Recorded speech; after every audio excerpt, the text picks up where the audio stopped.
ত্রিপুরার সমস্ত অনিয়মিত কর্মচারীদের বায়োডাটা চাইল অর্থ দপ্তর।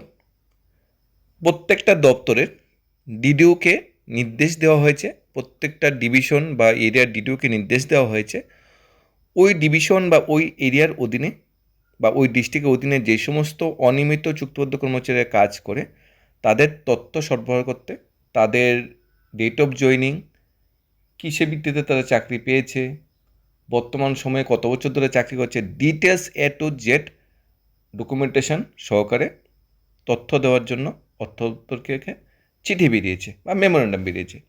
এ নিয়ে বিভিন্ন দপ্তর অলরেডি তথ্য দিয়েছে, কিন্তু এখনও অনেকগুলা দপ্তর আছে যেগুলা ফিনান্স বা অর্থ দপ্তরকে অনিয়মিত কর্মচারী যে তথ্য সেটা সরবরাহ করেনি। এই মেমোরেন্ডামে অনুযায়ী তথ্য সরবরাহ করার লাস্ট ডেট 20 জুন 2026, অর্থাৎ জুন মাসের 20 তারিখের মধ্যে অনিয়মিত এবং চুক্তিবদ্ধ কর্মচারীদের যে ডাটাগুলো আছে সেগুলো ডিপার্টমেন্টাল ওয়েবসাইটে আপলোড করার নির্দেশ দেওয়া হয়েছে। এখানে কোন কোন অনিয়মিত কর্মচারীদের তথ্য চেয়েছে আমাদের অর্থ দপ্তর সেটাও আমরা দেখে নিচ্ছি। ডেইলি রেটেড ওয়ার্কার ডিআরডব্লিউ হিসাবে আমরা যেটা দেখি, ক্যাজুয়াল ওয়ার্কার, কন্টিনজেন্ট ওয়ার্কার যারা আছে তাদের তথ্য বা ডেটা সংগ্রহ করার নির্দেশ দিয়েছে অর্থ দপ্তর। প্রত্যেকটা দপ্তরে ডিডিও থাকে, ডিডিও কোড থাকে। আমরা ধরে নিচ্ছি অ্যাসিস্ট্যান্ট ইঞ্জিনিয়ার যদি কোনো পিডাব্লিউডি অফিসে থাকে, উনি তো ডিডিও নয়, উনি একজন অ্যাসিস্ট্যান্ট এক্সিকিউটিভ ইঞ্জিনিয়ার অধীনে কাজ করে, যেটা ডিভিশন অফিস বলা হয়। তাহলে ওই এক্সিকিউটিভ ইঞ্জিনিয়ারের কাজ কী থাকবে, ডিডিওর কী কাজ থাকবে, ওনার আন্ডারে যত সাব ডিভিশন আছে, এগ্রিকালচার সাব ডিভিশন হোক বা পিডাব্লিউডি সাব ডিভিশন হোক, ইলেকট্রিক্যাল সাব ডিভিশন হোক, ওই সাব ডিভিশনে যারা যারা বা ওই ডিভিশনে যারা যারা part time DRW contingent casual worker হিসেবে কাজ করছে বহু বছর ধরে, তাদের বায়োডাটা সংগ্রহ করে অর্থ দপ্তরকে দেওয়া। ওই কর্মচারী তো ডাইরেক্ট বায়োডাটা অর্থ দপ্তরকে দিতে পারবে না, এই বায়োডাটা দিতে হবে সংশ্লিষ্ট ডিডিও অফিস বা আধিকারিক। তাছাড়া যদি এইচডিএম অফিস ধরি, এইচডিএম অফিসে এইচডিএম নিজেই ডিডিও, ডিসিএম আছে, ওনারা কী করবে, বিডিও অফিসের জন্য বিডিও নিজেই, ডিএম অফিসে ডিএম নিজেই। ওই অফিস কী করবে, ওই অফিসের তত্ত্বাবধানে যারা কর্মচারী আছে, যারা অনিয়মিত হিসাবে কাজ করছে, তাদের ডাটা বা তথ্যগুলি সংগ্রহ করে অর্থ দপ্তরকে সেগুলা পুঙ্খানুপুঙ্খানু যেভাবে ফর্মেট আছে সেভাবে ফর্মেট ফিল আপ করে দেওয়া। এখানে দেখা যাচ্ছে বারবার অনুরোধ বা রিকোয়েস্ট করার পরও সংশ্লিষ্ট অনেকগুলা দপ্তর আছে যে দপ্তরগুলা অনিয়মিত কর্মচারীদের যে তথ্যগুলা সঠিকভাবে পরিবেশন করেনি, সঠিকভাবে পৌঁছায়নি। এতে কি হবে, রাজ্য সরকার একটা আলটিমেটাম টাইম দিয়েছে 20 জুন 2026। 20 জুনের মধ্যে না পাঠালে তো শেষ। এরপর কি হবে, একটা সময় পরে হয়তো জুলাই আগস্ট মাসের দিকে অর্থ দপ্তর থেকে নতুন করে মেমো বেরোবে, নতুন করে নাম বেরোবে যে অর্থ দপ্তরের অনুমোদন প্রাপ্ত এই সমস্ত অনিয়মিত কর্মচারী অর্থ দপ্তর অধীনে কাজ করে। তাতে কী হবে, ভবিষ্যতে যখন নিয়মিতকরণের বিষয় আসবে, যখন দেখা যাবে বিভিন্ন সুযোগ সুবিধা দেওয়ার বিষয় আসবে, তখন যাদের নাম গিয়েছে তাদের থাকবে, তাদের চাকরিটা থাকবে। যাদের নাম যায়নি বা নাম পাঠানো হয়নি, তখন অর্থ দপ্তর চিন্তা করবে তাদের নাম তো সংশ্লিষ্ট অফিসে ডিডিও পাঠায়নি, সংশ্লিষ্ট অফিসে আধিকারিকটা পাঠায়নি, তাদের চাকরি থাকবে কিনা তা নিয়ে কিন্তু অনেকটা কোশ্চেন। অর্থ দপ্তর বর্তমানে একটা হিউম্যান রিসোর্স ম্যানেজমেন্ট যে ডাটা সেটা তথ্য তৈরি করছে। নিয়মিত কর্মচারীর সমস্ত তথ্য অর্থ দপ্তরের কাছে থাকে, কিন্তু অনিয়মিত কর্মচারীদের তথ্য অর্থ দপ্তরের কাছে সবসময় সরবরাহ করতে হয়। এবং অর্থ দপ্তর কী করছে, প্রত্যেকটা ডিপার্টমেন্ট ওয়াইজ ডাটা একসাথে অ্যানালাইজ করছে, একসাথে তৈরি করছে। এটা কী জন্য করছে, কারণ মন্ত্রিসভা সিদ্ধান্ত নিয়েছে অনিয়মিত কর্মচারীদের যে তথ্যটা সবটা সেন্ট্রালাইজ করে, এককালীন সবাই সেন্ট্রালাইজ করে। এরপর যদি কোনো তথ্য বা ডাটা আসে এগুলো সেন্ট্রালাইজ করা যাবে না, একসাথে সমস্ত তথ্যগুলো একসাথে করে এবং বর্তমান সময়ে অনিয়মিত কর্মচারীর সংখ্যার সঠিক সংখ্যাটা কত, যারা প্রত্যেক দিন ত্রিপুরার বিভিন্ন দপ্তরে কাজ করতে, সেটা বের করা। এখন মাননীয় অর্থমন্ত্রীর বক্তব্য অনুযায়ী আগে এরকম তথ্য কিন্তু প্রথমবার চাওয়া হয়নি, আগেও চাওয়া হয়েছে। এখন অনেকে কোশ্চেন দেখতে বারবার কেন চাওয়া হচ্ছে, অ্যাকচুয়ালি অনেকেই এখনও পৌঁছায়নি, অনেকেই এখনও তথ্য দেয়নি কর্মচারীদের। অনেক ডিপার্টমেন্ট আপনারা খোঁজ করে দেখবেন যারা অনিয়মিত কর্মচারী আছেন যে আপনার তথ্যটা সঠিকভাবে পাঠিয়েছেন, মানে সঠিকভাবে কি পাঠিয়েছে, আপনারাও খোঁজ করে দেখতে পারেন। 20 জুন তো লাস্ট ডেট।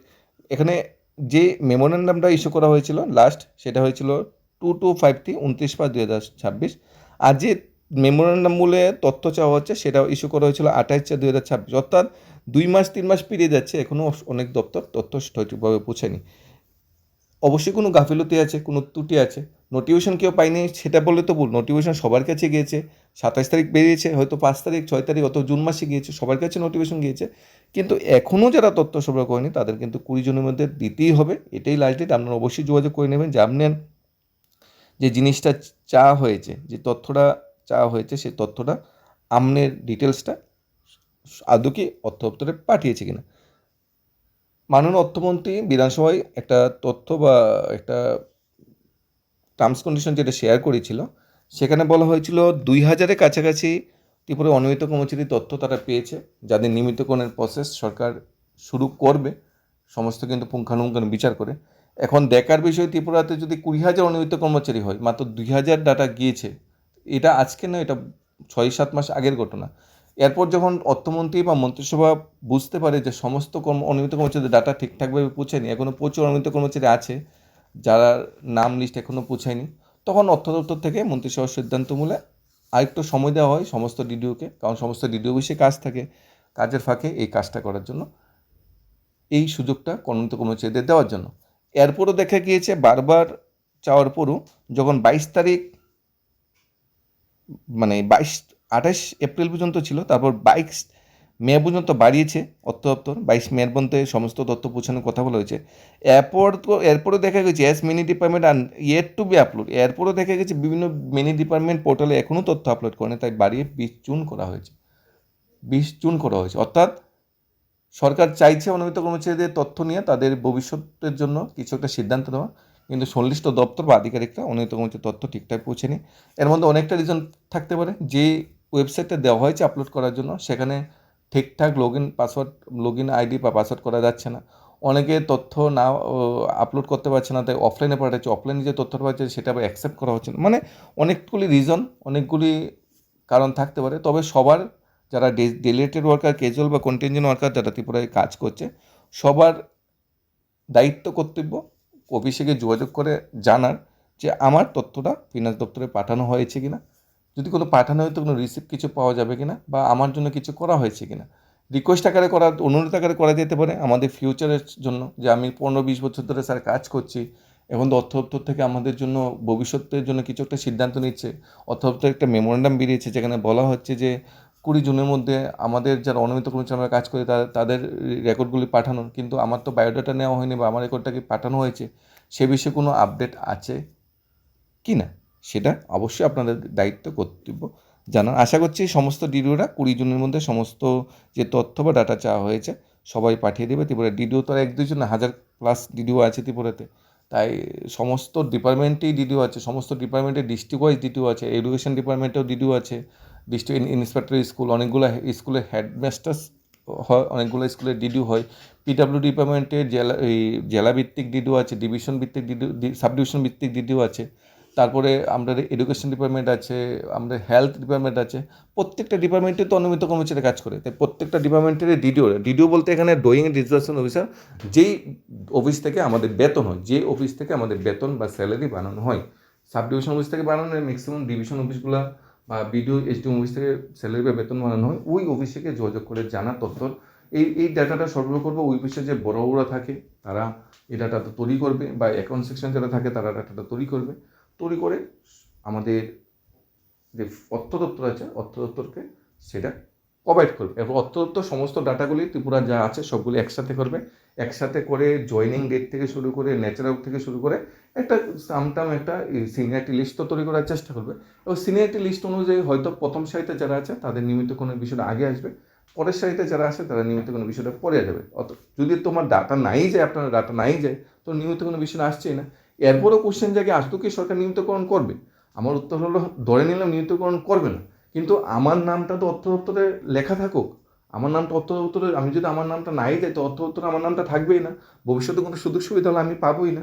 সেটাই সবচেয়ে বড় বিষয়। ভবিষ্যতে সুযোগ সুবিধা আসবে না সেটা বলা যাচ্ছে না, সরকার প্রতিশ্রুতি দিয়েছে। কোনোদিন যদি সরকারের মনে হয় যে আমি প্রতিশ্রুতি দিয়েছিলাম অনিয়মিত চুক্তিবদ্ধ কর্মচারী নিয়মিতকরণ করবো, হঠাৎ যদি সরকার বোধগম্য হয়, ঠিক আছে করতেই হবে, যখন কিছু করেনি, কারণ নির্বাচন এসেছে, 30-40 হাজার তো করা যাবে না, ধরে নিলাম প্রথম 2000-ই করলো, তো 2000 করলে আপনার ডাটা যদি অর্থ নাই যায় তো 2000 নিয়মিতকরণে তো আপনার নাম থাকবেই না, অথচ আপনার পরে যারা জয়েনিং করেছে, হয়তো তারা নিয়মিতকরণের সুযোগ সুবিধা পেয়ে যেতে পারে। এই ছিল ডিটেলস। আশা করছি সরকার একটা ভালো সিদ্ধান্ত নেবে, যেহেতু তথ্য চাওয়া হচ্ছে, কোনো না কোনো কারণে তথ্য চাওয়া হচ্ছে, এবং মাননীয় অর্থমন্ত্রীর কাছে উপর আমাদের বিশ্বাস আছে। অর্থমন্ত্রী বিধানসভায় যে স্টেটমেন্ট দিয়েছে, ওই স্টেটমেন্টের উপর ভিত্তি করে উনি কিছু একটা অংশ বা পার্সেন্টেজকে প্রথম ভাগে নিয়মিতকরণ করবে, পরে ধাপে ধাপে সবাইকে নিয়মিতকরণ করার চেষ্টা করবে। সেটাও আমাদের মানে বিশ্বাস। এখন দেখার বিষয় সরকার কোন পথে যায়, মন্ত্রিসভা কোন পথে যায়, এবং সুনির্দিষ্টভাবে ডিডিওরা এই সময়ে তথ্য সরবরাহ করতে পারে কিনা, নাকি ডেট আবার এক্সটেনশন করতে হবে। ধন্যবাদ।